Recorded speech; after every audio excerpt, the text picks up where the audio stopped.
Student, हम आशा करते हैं कि जो मैंने प्रीवियस क्लासेस बताए थे बॉटनी के बारे में, यानी कि 2023 में जो परीक्षाएं होने वाली है पूर्वांचल विश्वविद्यालय की तरफ से जुलाई अगस्त के महीने में, यानी कि 30 अगस्त को आपको बॉटनी का पेपर होने वाला है।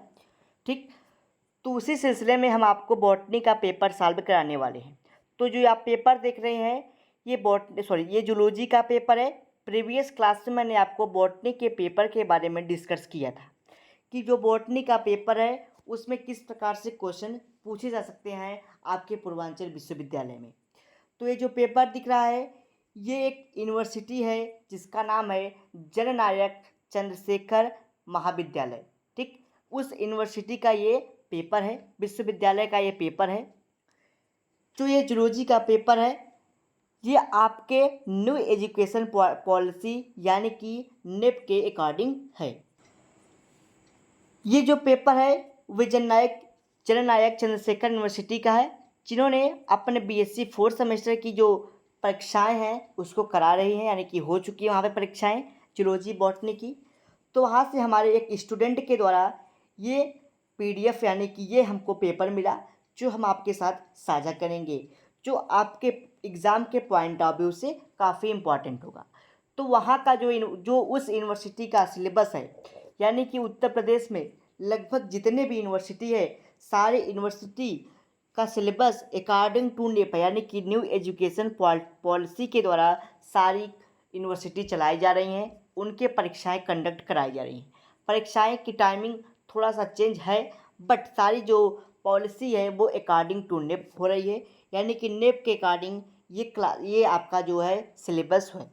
तो आप अपना सिलेबस उठा के देख सकते हैं, वहाँ पे लिखा गया होगा gene technology and immune and computational biology.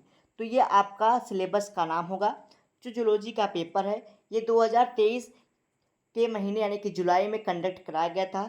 26 जुलाई को कंडक्ट कराया गया है। इसका मैंने आपको प्रीवियस क्लास में टाइम टेबल भी दिखाया था, यूनिवर्सिटी के बारे में अच्छी तरीके से जानकारी दी थी। यहाँ पे हम आपको जूलॉजी के पेपर दिखाएंगे कि कौन कौन से क्वेश्चन आपके एग्ज़ाम के पॉइंट ऑफ व्यू से हो सकते हैं। तो लगभग यहाँ के लगभग 70% क्वेश्चन प्रीवियस ईयर यानी कि 3rd सेमेस्टर में जो स्टूडेंट थे उनको मैंने जब पूर्वांचल विश्वविद्यालय का पेपर फॉरवर्ड किया तो उन्होंने अपने क्वेश्चन को जब मिलाया और मैंने भी मैच किया तो लगभग 70% क्वेश्चन उनके पेपर से मैच कर रहे थे। तो हमें लगा कि ये जो पेपर है जो अगली बार पेपर होगा चाहे पहले पूर्वांचल का हो जाए चाहे उस यूनिवर्सिटी का, तो दोनों के लिए पेपर इम्पॉर्टेंट होगा।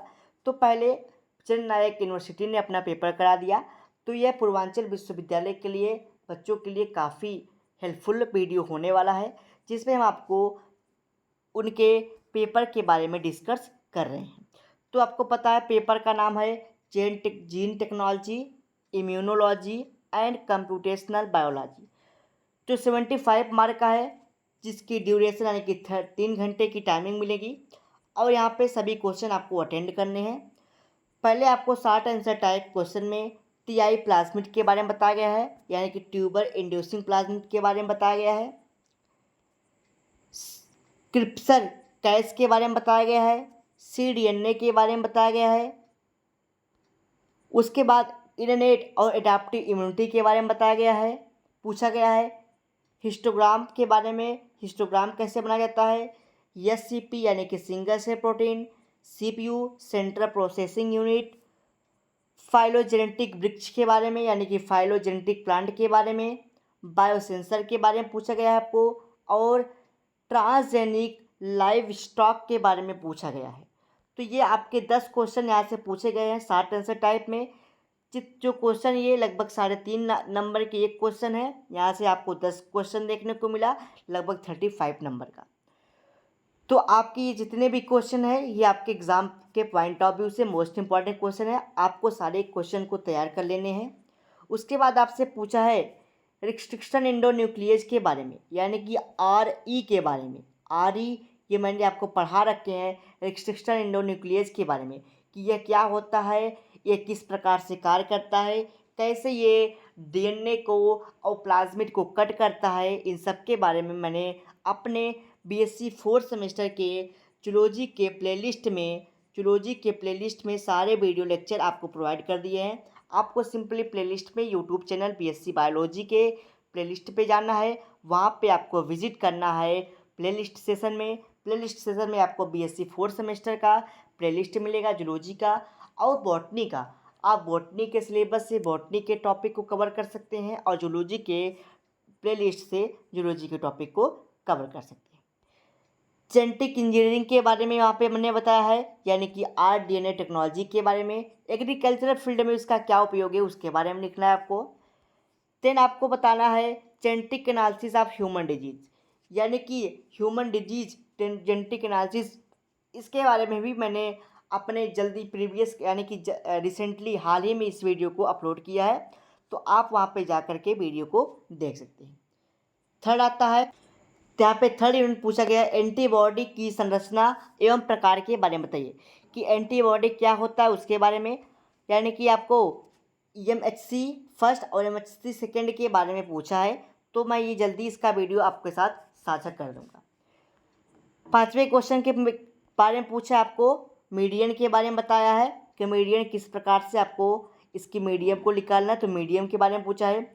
और लास्ट क्वेश्चन में पूछा है आपको सर्च इंजन के बारे में, तो सर्च इंजन क्या होते हैं, तो सर्च इंजन आपका होता है जितने भी प्लेटफॉर्म होते हैं जिस पे हम अपने डाटा को इनपुट कराते हैं, कहने का मतलब ऐसे प्लेटफॉर्म जिस पे किसी भी इंस्ट्रक्शन को हम इनपुट करते हैं। मेरे कहने का मतलब आप किसी चीज़ को सर्च करना चाहते हैं, उस चीज़ को जैसे आपको सर्च करना है भाई जेनेटिक इंजीनियरिंग के बारे में, तो आप जेनेटिक इंजीनियरिंग को जिस प्लेटफॉर्म पे सर्च करेंगे वो आपका सर्च इंजन कहलाता है। फॉर एग्ज़ाम्पल आपने गूगल पे, गूगल क्रोम पे, ओपरा मिनी पे, यूसी ब्राउज़र पे, एड ब्राउज़र पे, एक्सप्लोरर ब्राउज़र पे, जितने भी ब्राउज़र हैं, चाहे वो लैपटॉप के हो, चाहे मोबाइल के हो, चाहे वो आईफोन के हो, चाहे जो भी कंपनी के हो, आप उस पर अपना डेटा को क्या करते हैं, सर्च करते हैं, वो सर्च इंजन में आते हैं। तो यहाँ पे आपको 3 सर्च इंजन के बारे में बताना है, तो आपको सिंपली क्रोम के बारे में, ब्राउज़र के बारे में, और आपको वहाँ पे बहुत सारे सर्च इंजन हैं, आप उसके बारे में वहाँ पे लिख सकते हैं, यानी कि ओपरा मिनी के बारे में, क्रोम के बारे में, यूसी ब्राउज़र के बारे में, ठीक। ऊपर और आपको मिल जाता है फायरफॉक्स मिल जाता है, इन सब पे आप अपने जो है कि सारे टॉपिक को लिख सकते हैं। तो इसके रिगार्डिंग हम एक वीडियो बना देंगे सर्च इंजन के रिगार्डिंग, सर्च इंजन क्या होता है ये हम जल्दी इस पर आपके साथ डिस्कस करेंगे, ठीक है। तो ये रहा बीएससी फोर्थ सेमेस्टर का जो है कि क्वेश्चन पेपर, जो आपके जुलाई में होने वाला है, सॉरी अगस्त में आपका होने वाला है। तो आप इस सारे क्वेश्चन को तैयार कर लीजिएगा, क्योंकि यहाँ से लगभग क्वेश्चन देखने को मिल सकते हैं। अगर आपको इसका पीडीएफ यानी कि जो क्वेश्चन पेपर दिख रहा है, अगर इसका आपको क्वेश्चन पेपर चाहिए तो आप हमारे टेलीग्राम चैनल को ज्वाइन कर लीजिए। वहाँ पे मैंने अभी जो है कि जूलॉजी और बॉटनी का पेपर अपलोड कर दिया। और अगर आपको पेपर नहीं मिलते हैं तो आप हमारे व्हाट्सएप नंबर के द्वारा 9598308044 के द्वारा आप हमसे व्हाट्सएप के थ्रू इसका क्वेश्चन पेपर प्राप्त कर सकते हैं, ठीक। और अगर आपके कोई डाउट, कोई क्वेरीज, कोई क्वेश्चन है तो आप हमसे पूछ सकते हैं। वीडियो अच्छा लगा हो तो वीडियो को पहले लाइक कर दीजिए, देन अपने फ्रेंड के साथ, अपने दोस्तों के साथ, अपने मित्रों के साथ इस वीडियो को शेयर कर दीजिए जो आपके साथ पीएससी सेकेंड सेमेस्टर हो या फिर फोर्थ सेमेस्टर की तैयारी कर रहे हो। हमने बीएससी सेकेंड सेमेस्टर की भी जो है कि प्रीवियस ईयर क्वेश्चन पेपर को सॉल्व करा रखा है कि प्रीवियस ईयर में कौन कौन से क्वेश्चन पूछे गए थे, वो मैंने आपके साथ डिस्कस कर रखी। तो आप वहाँ पे जा कर के क्वेश्चन पेपर को देख सकते हैं और अपनी तैयारी को कंप्लीट कर सकते हैं, ठीक। और अगर आपको पीएससी फोर्थ सेमेस्टर में कोई भी प्रॉब्लम आती है पढ़ाई के दौरान, पीडीएफ के दौरान, लेक्चर के दौरान, तो आप हमसे अपने डाउट, क्वेरीज, क्वेश्चन को पूछ सकते हैं, ठीक। आपको क्वेरीज, क्वेश्चन आप हमारे कमेंट बॉक्स में, वीडियो के कमेंट बॉक्स में या फिर व्हाट्सएप के थ्रू भी आप अपने डाउट, क्वेश्चन, क्वेरीज को पूछ सकते हैं। तो चलिए मिलते हैं अगले लेक्चर में। अगले लेक्चर में मैं जो कि आपका जो बीएससी फोर्थ सेमेस्टर का बॉटनी या जूलॉजी का जो टॉपिक होगा उसको कंटिन्यू करेंगे।